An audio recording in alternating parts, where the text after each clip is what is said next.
दोस्तों वीडियो में आपका स्वागत है। दोस्तों जैसे हम सब लोग जानते हैं आज मायावती जी का जन्मदिन है। उन्होंने अपने जन्मदिन के मौके पर जनता को संबोधित किया और उन्होंने वो सब बातें, पुरानी बातें याद की, अच्छी बातें और बुरी बातें सभी याद की जो उनके इस राजनीतिक जीवन में उनके सामने आई।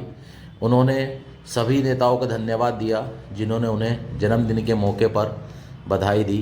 योगी जी ने उन्हें बधाई दी, अखिलेश यादव ने बधाई दी और केंद्र के नेताओं में भी मोदी जी ने उन्हें बधाई दी, सभी ने उन्हें बधाई दी, उन्हें बहुत अच्छा लगा।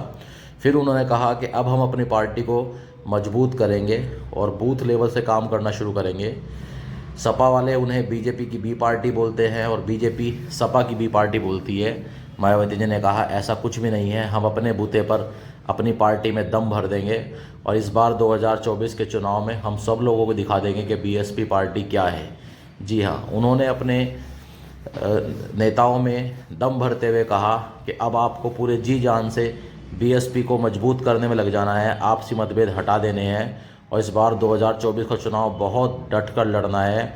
और उन्होंने एक बहुत बड़ी बात की, उन्होंने एक बहुत बड़ी बात कही। उन्होंने कहा कि अब किसी दलित को पीएम बनाना है।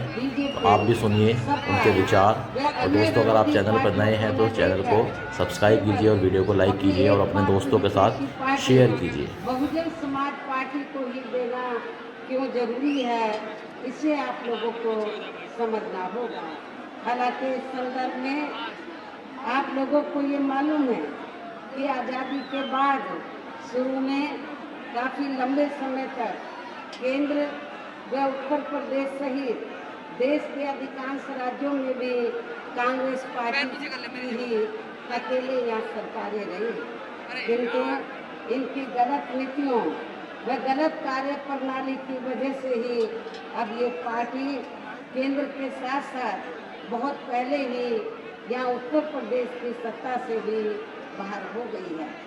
इसके साथ ही ये पार्टी जबरदस्त जातिवादी होने के कारण शुरू से ही हर मामले में यहाँ दलित, आदिवासी व अन्य पिछड़ा वर्ग विरोधी पार्टी रही है और अभी भी, जिस कारण केंद्र में रही इस कांग्रेस पार्टी की सरकार ने इन वर्गों के मसीहा व भारतीय संविधान के मूल निर्माता परम पूज्य बाबा साहब डॉक्टर भीमराव अम्बेडकर को भारत रत्न की उपाधि से भी सम्मानित नहीं किया था, जिसके लिए वो हर प्रकार से पात्र भी थे।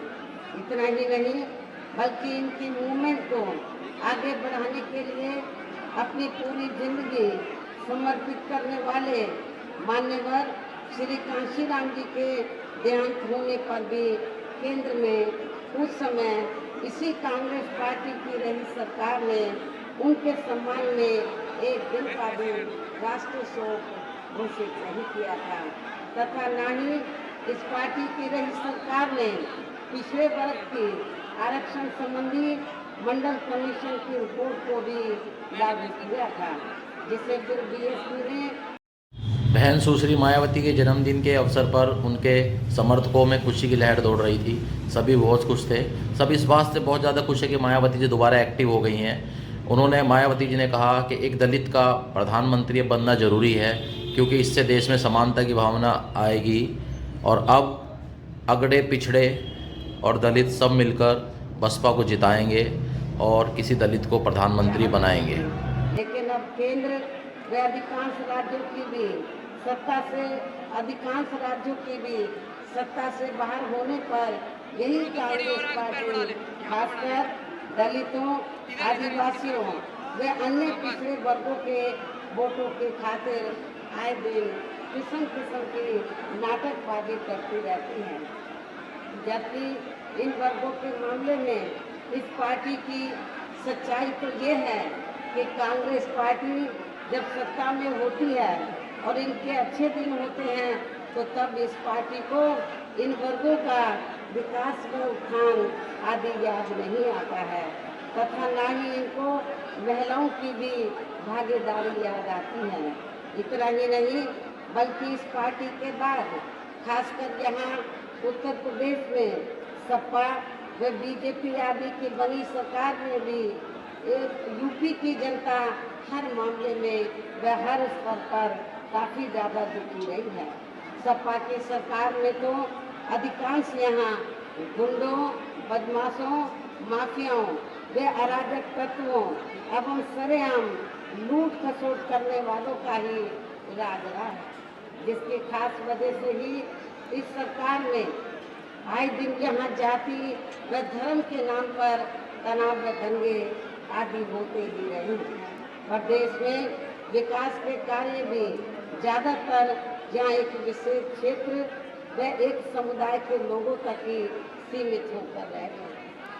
खासकर दलितों व अति पिछड़े वर्गों के मामले में हर स्तर पर हमें इनका सौतेला रवैया ही देखने के लिए मिला। जब समाजवादी पार्टी पावर में थी तो खासकर दलितों व अति पिछड़े वर्गों के मामले में हर स्तर पर हमें इनका सौतेला रवैया ही देखने के लिए मिला। इसके साथ ही इनके संतों, गुरुओं।